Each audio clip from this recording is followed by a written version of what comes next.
സോഹ, എന്താ നിനക്ക് എന്നോട് ഇത്ര ഇഷ്ടം? നീ വേറെ കിട്ടണ്ടേ? ഞാൻ ഒരുപാട് ട്രൈ ചെയ്യുന്നുണ്ട്, നല്ലോണം കിട്ടുന്നില്ല.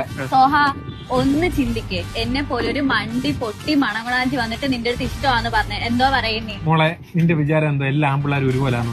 ഒരു പെണ്ണ് വരുമ്പോഴത്തെ ഇത്രയും നാളെ സ്നേഹിച്ച് നിന്നെ കളഞ്ഞിട്ട് പോകാനായിട്ട് ഞാൻ രണ്ടുപേരും ഒരുമിച്ചും കൊണ്ടുപോകും. എനിക്ക് പെൺപിള്ളേരെ മനസ്സിലാക്കി ഇഷ്ടമല്ല. അപ്പൊ നീ എന്നെ ചതിക്കുമല്ലോടെ പറ്റി? ഒറ്റ ഞാൻ ഏത് പെണ്ണുമായിട്ട് നിന്നെ ചതിക്കാൻ? എന്റെ മോന്തയ്ക്ക് നീ അല്ലാതെ വേറെ ആരെങ്കിലും കിട്ടുമോ? മോളെ, 4-5 പെൺപിള്ളേർ കുറെ കിടക്കുന്ന ആൺപിള്ളേരെ ഒന്നല്ല നോക്കേണ്ടത്, ഒരു പെണ്ണും കിട്ടാത്ത ചെറുക്കന്മാരെ നോക്കണം. അവർ നിങ്ങളെ പൊന്നുപോലെ നോക്കും. നിങ്ങൾക്ക് പോസിറ്റീവ് അടിക്കത്തില്ല, വേറൊരു പെണ്ണ് നിങ്ങളെ ഇടയെ തരത്തില്ല. എന്തിന്? ഞങ്ങളെപ്പോലുള്ള പ്രശ്നം വേറെ കിട്ടത്തേ ഇല്ല. ഒരു പെണ്ണെടുത്ത് പോലും ഞാൻ ചാറ്റി ഇട്ടടി. ഞങ്ങൾക്ക് 916 തങ്കമാണ്. 916 തങ്കമല്ല, 98 ഒന്ന.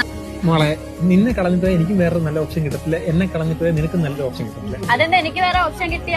ഞാൻ നിന്നെ നോക്കിയെന്ന് അറിഞ്ഞാൽ തന്നെ ഒരാൾ നിന്റെ അടുത്തോട്ട് പോലും വരത്തില്ല. അപ്പോഴാണ് നിന്നെ മനസ്സിൽ കയറ്റിച്ചെന്ന് അറിഞ്ഞോണ്ടല്ലോ വീട്ടിൽ പോലും നിന്നെ കേട്ടിട്ടില്ല. അത്രയ്ക്ക് നല്ല സ്വഭാവമാണ്. സോഹ, കെട്ടിക്കഴിഞ്ഞാൽ നീ എന്നെ നല്ലോണം നോക്കത്തില്ല. നീ എന്നെ കെട്ടിക്കഴിഞ്ഞാൽ നിനക്ക് പാത്രം കഴിവേണ്ടി വരത്തില്ല, തറ തുടക്കേണ്ടി വരത്തില്ല, ബാത്റൂം കഴിവേണ്ടി വരത്തില്ല, എല്ലാം ഞാൻ ചെയ്തോളൂ. നീ ജസ്റ്റ് പൈസ ഉണ്ടാക്കി മാത്രം മതി.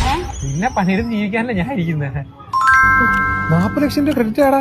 ഇതുപോലെ 20 ലക്ഷം രൂപ ലോട്ടറി അടിച്ചെന്നും പറഞ്ഞേ അപ്പൊ ഒരു ലിങ്കിൽ കയറി നിൽക്കാതെ ഇപ്പൊ ഏതോ ഒരു ലിങ്ക് റോഡിൽ കിടന്ന് പിച്ചെടുത്ത് കളപ്പുണ്ട്.